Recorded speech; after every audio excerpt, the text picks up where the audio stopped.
PrepperNow. It has been too long since I have been able to live stream with you. Whoosh. But we are here. I think of all the cracks I've ever done on a cam, that was probably one of the better ones. Hopefully it was nice and thorough for those that enjoy that, whatever theme I've turned into. I have no clue why it comes from. I'm a recovering alcoholic. I don't care to drink. Maybe just all of the beer commercials growing up as a child of the 80s. And I just remember the horse, whoosh. Anyway, I don't know. I want to talk about some stuff about being prepped, okay? And, just kind of go through some stuff. There's some things going on that you want to consider that should make it, if you're on the fence, will hopefully tip you over into that prepping area where you need to be. So let's just start on just a base kind of level here. Verizon went down for thousands across the U.S. The users unable to make calls or use the internet. Okay. No big deal, right? Well, in a war, in a hack, all that kind of stuff, the first thing that happens is communications go down. So if anything, if you're ever in a situation where all the communications go down, you should immediately do whatever you can to kind of figure out what's going on, okay? Maybe it's just your network, ask other people around you, hey, is your phone working? Mine's not. Situational awareness and all that is muy, muy importante, okay?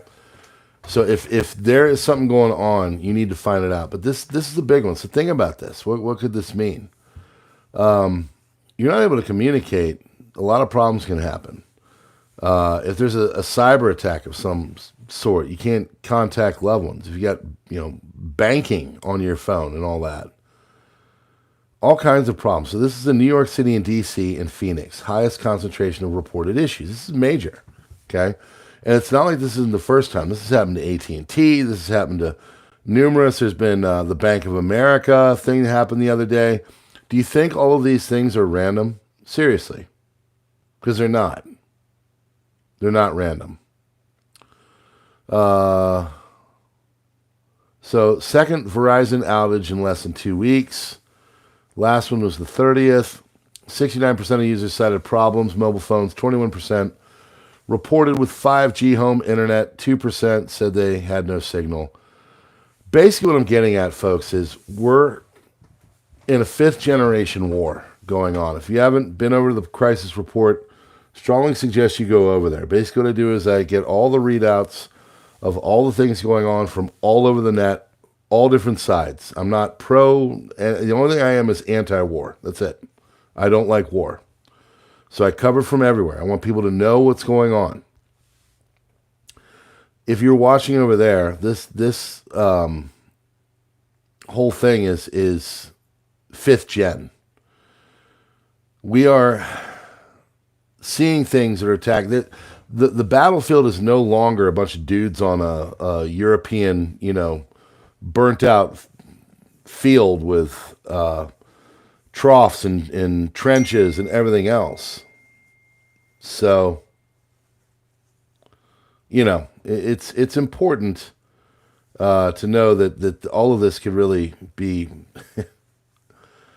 problematic and could affect you, even though you don't think it's affecting you. So I don't know why. There's been a lot of these kind of cyber attacks and issues going on as of late. This is important stuff because it seems kind of innocuous off the top, but realistically, one of these days, one of these things is going to really do some damage. You guys all remember the CrowdStrike one that happened. That was abject chaos. That was 2 months ago, if I remember correctly. A little bit, yes, it was in July. I believe that was July. When we were in Montreal doing our little Canadian tour, walked into a McDonald's, okay? And the reason why is because it had this screen on there. I'm walking by to this bakery, and people are like, oh, you're going to, yeah, all right, fine, you got me. I was going to McDonald's to get a quintuple cancer burger or whatever. Sorry, you get the point. I wasn't going there to eat. And McDonald's has wonderful food. You should eat it. It's great. I'm not disparaging McDonald's. I suggest you go try the McNuggets. Big, kiosks. They have the iPad thing. The big, you go in, you put your order. You don't have to talk to a human being. The order comes up. You get a little number. Yada, yada, yada, right? So it's basically a big vending machine now. Had the blue screen of death on it. Flights going in and out of different airports. All of them were going, crazy. Couldn't go anywhere. Numerous problems. Couldn't get into your computer. Had the blue screen of death all over the place. From airport terminals to banking terminals to wherever. Imagine that on a mass scale. That's the kind of stuff we're starting to see, not just like once every 6 months. It's starting to happen like almost weekly. I mean, look at this right here.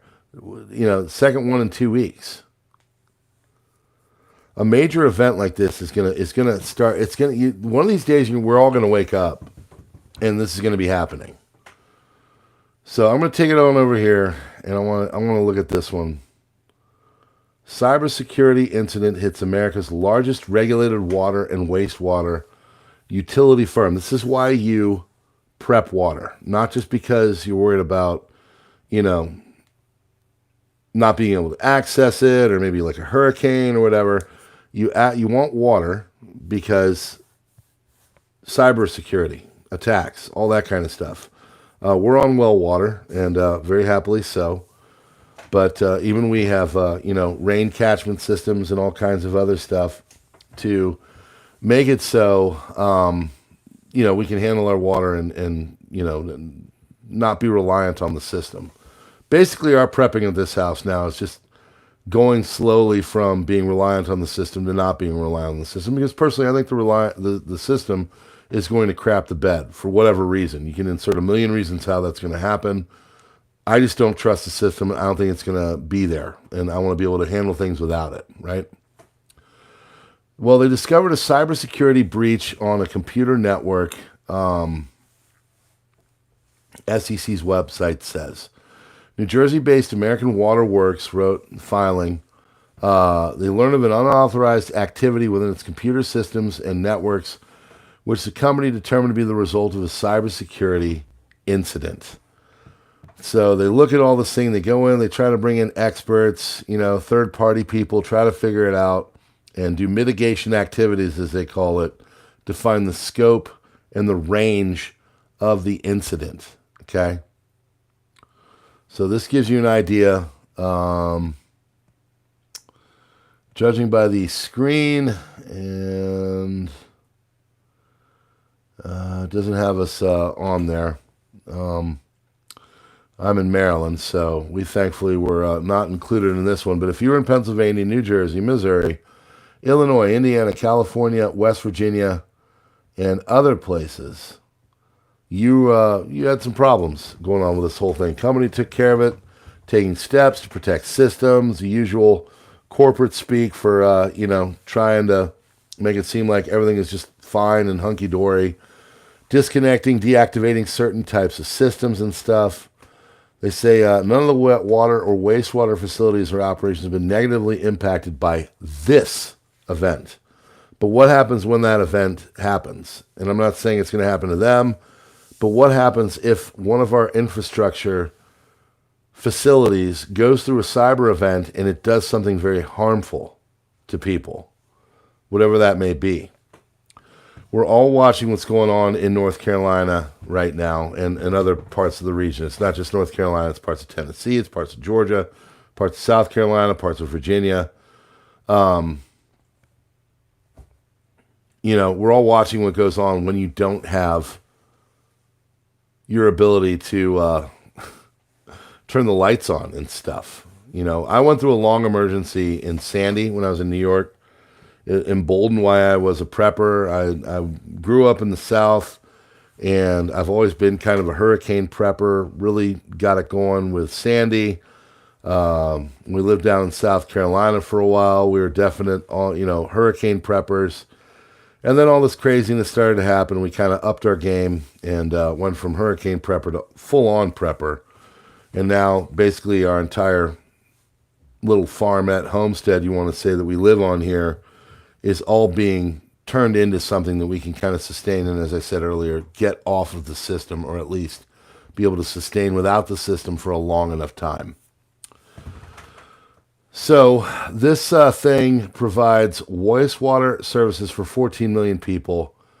It's in 14 states and 18 military installations, which I think is the big story here if you think about it. Now, they use chemicals and things to treat the water. Can you imagine if something were to happen? I'm not saying it will. I'm just saying, can you imagine?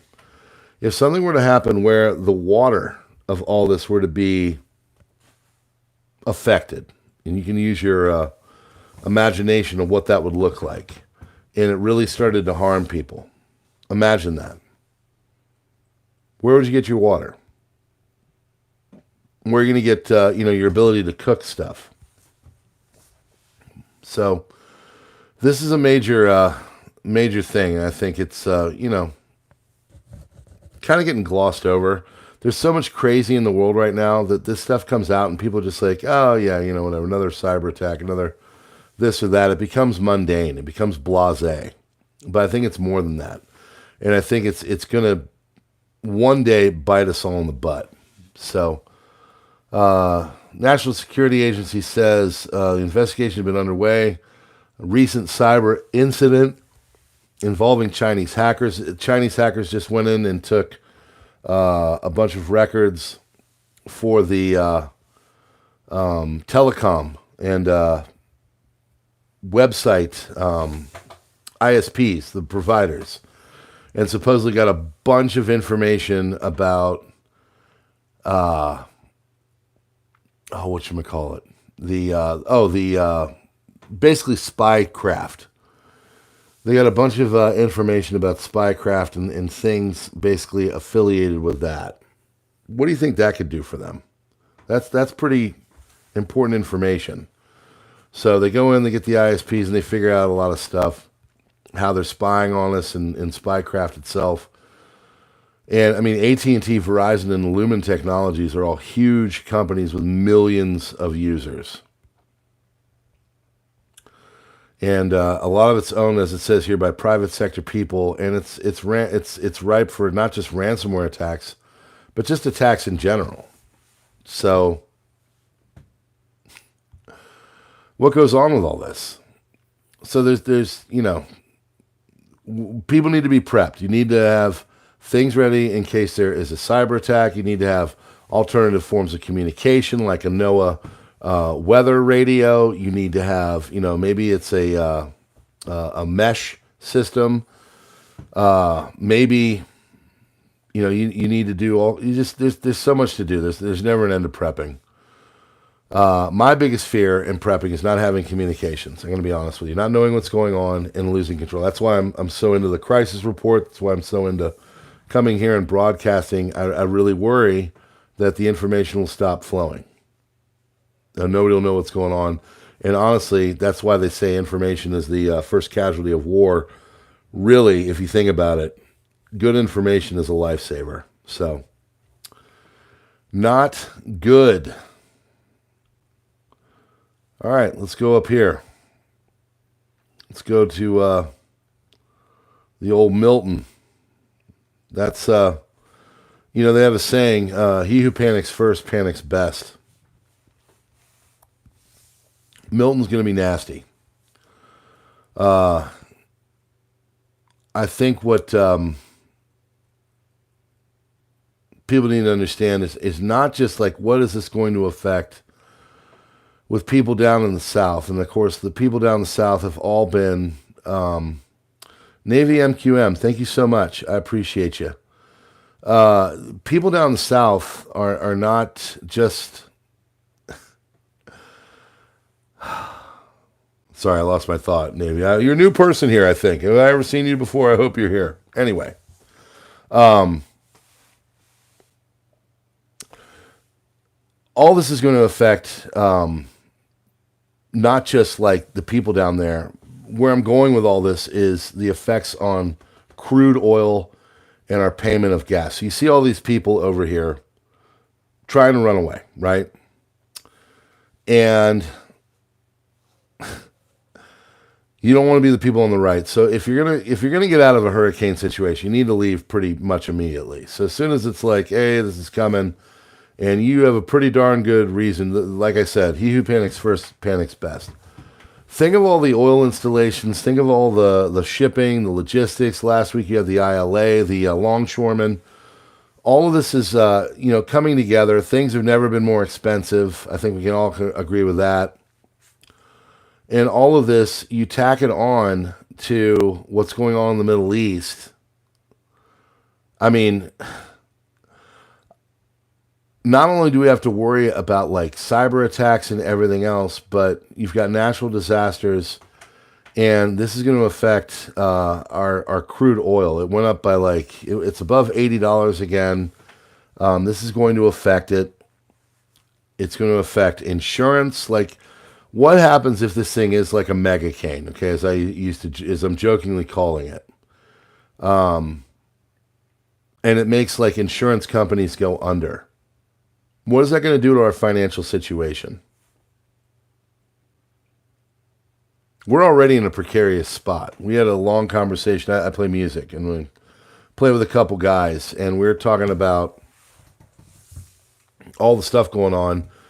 And I mean, there's one guy works at a company that they're going to start doing layoffs. Other people are like, hey, we got to maybe lower our price to pay a little bit because these little 2- and 3-piece acts are going in and undercutting everybody because the clubs are broke. This club is shut down, yada, yada. The entire world is in an economic crisis, to say the least, okay? You tack on cyber attacks. You tack on a weather event like Milton or Helene. And all this is compounding all around us. That's the biggest problem. And it's getting to the point where people really don't, it's not that they can't respond, it's that they don't have time to respond. The people in Helene were taken by absolute surprise. I have vacationed in Chimney Rock. I know the area very well.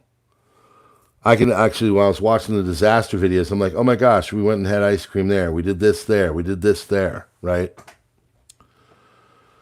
It only takes a moment for everything to be wiped away from you. And looking at what has happened in Western North Carolina and other portions of other states, all that happened very, very quickly.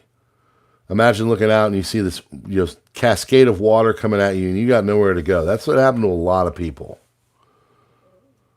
And that's what's going to very potentially happen to a lot of people in Florida.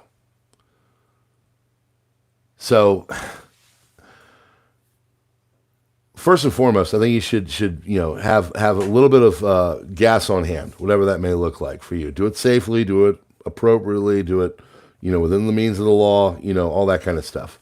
But I think you should have a little bit of gas. I remember I had like all my stuff together with the hurricane stuff. I had like car charger. I had the cars filled up. We had a little bit of food, a little bit of water. Of course, as I got more into prepping, that all grew. We had a generator. We now have 3 generators. All these kind of things are very important for people to have.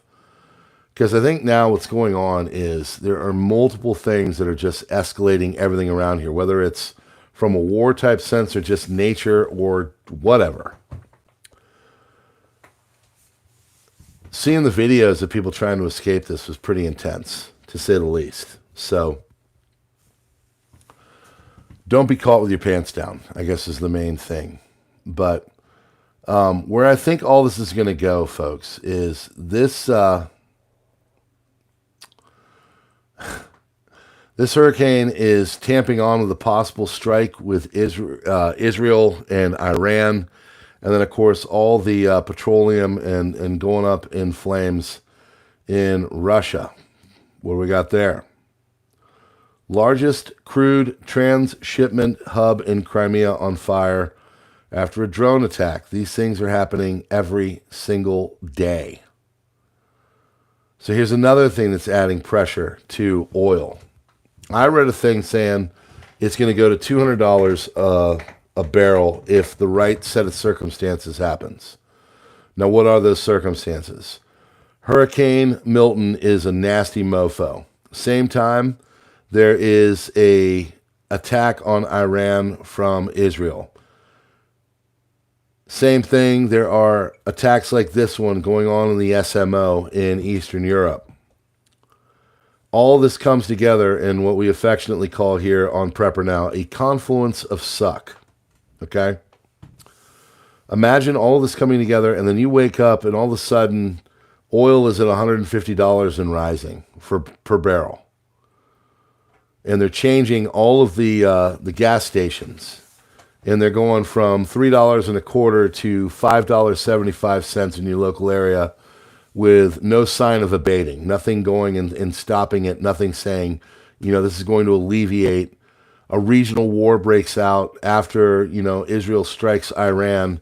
And all of a sudden it's at $185 a barrel. And you're looking at $7.50 gas per gallon. Filling up your car being $150. Imagine that. That's a very real possibility right now. It's a plausible scenario. It's not probable, but you know what? Looking at all this stuff right here, looking at this whatever the heck it is, this what do they call it?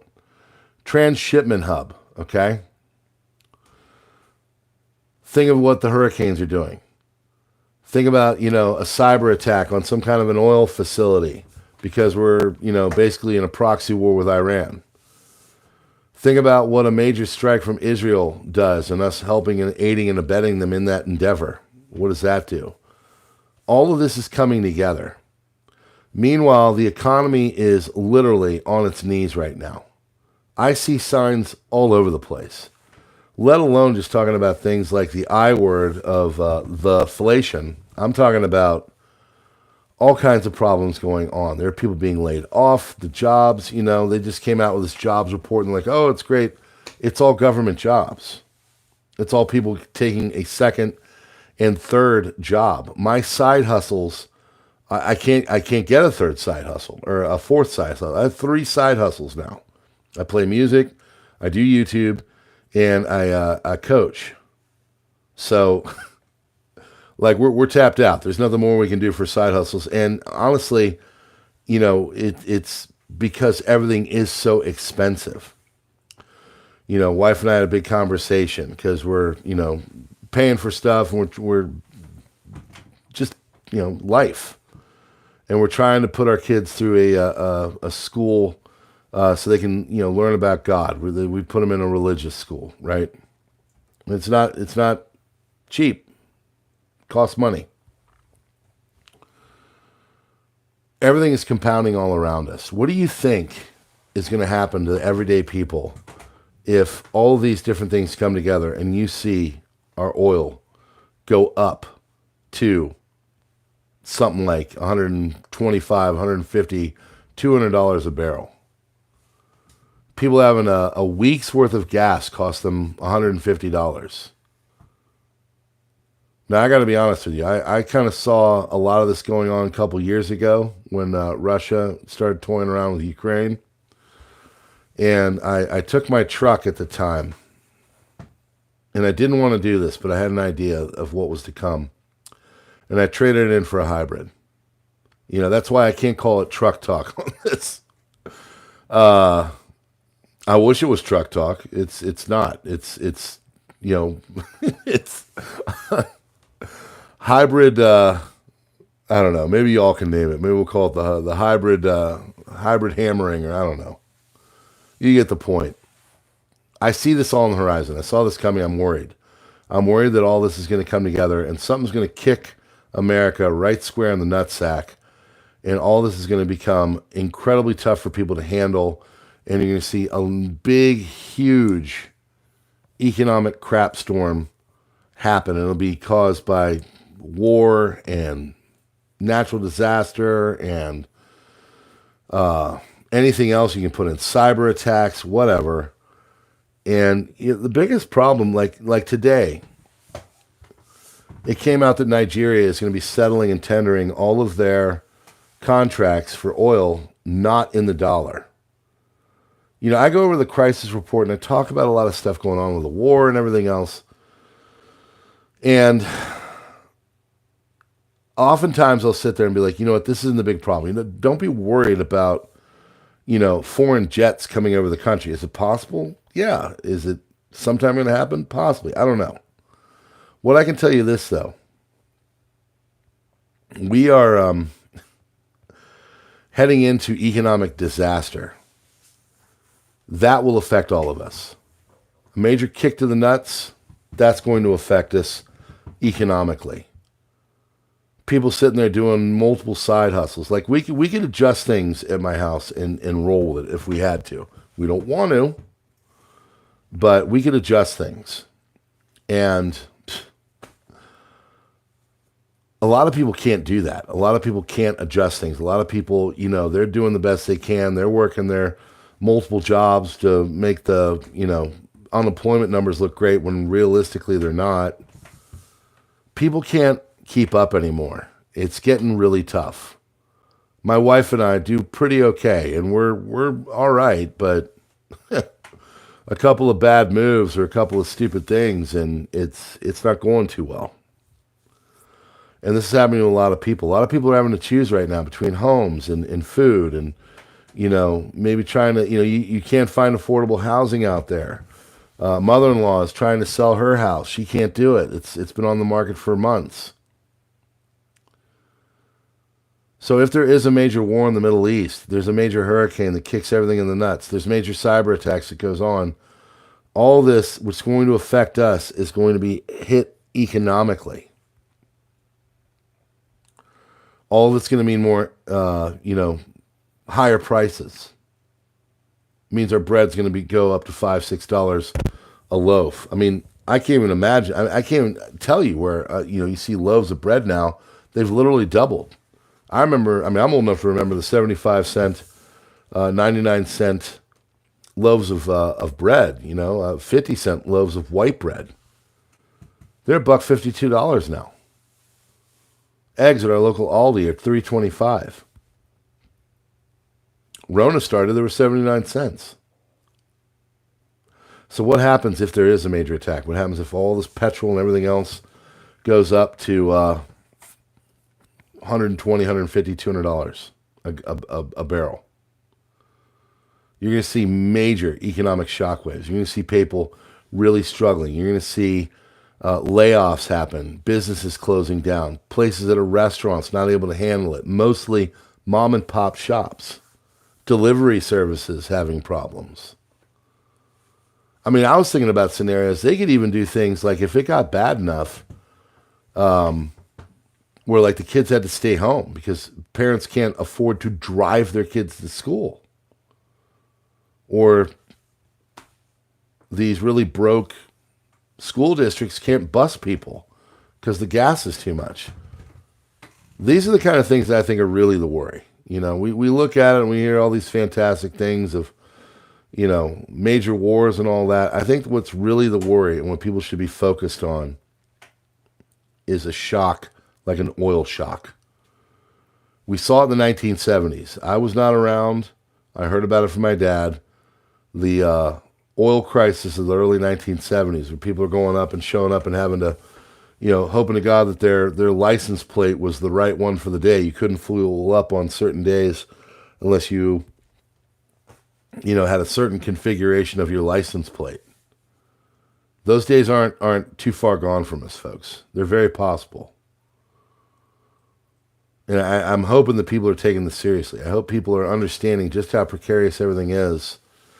And there's a real possibility that in the next, 48 hours, 72 hours, 96 hours, week, 2 weeks, month or two, all this really comes to a head, and there are major wars and things that start to break out. And there's a fight over resources. And there's attacks that happen, like cybersecurity attacks. And the whole world just freezes.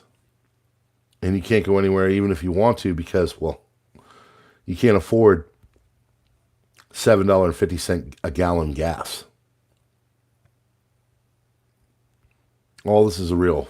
It's all possible. So hopefully you're taking it seriously, and you know, hopefully you're taking it seriously. I'll just leave it at that. And I think most people here are. So, all right, friends, I got to go to bed, and we're going to leave it on that one. Thanks so much for all the people that watched the earlier video. It's gotten a lot of play. I think it's up to 10,000 views. It's crazy for me. This one, I like doing these because I like talking to you guys and seeing the chat and seeing some new people. You know, great. To MQM, I believe your name was. Thanks so much for the donation. If you like what we're doing here, you can become a member like Roger McKeon. It is $2 a month, less than a gas station coffee. There is also Subscribestar and Locals. I've been super busy this week. I have not been able to populate much there, a few a day, but I generally do about 10 to 20 posts a day there. That is $3 a month, and that is the kind of content that Navy MQM sent. Thank you. That is the kind of content that will get you kicked off of other places, potentially. So we leave it there. But, yeah, keep prepping, okay, folks? Please. Okay, just keep doing what you're doing. Do it safely. Do it within the limits of the law and all that. And stay vigilant, okay? Hope you have a great night. We'll see you tomorrow on the next one. God bless. Prepper now.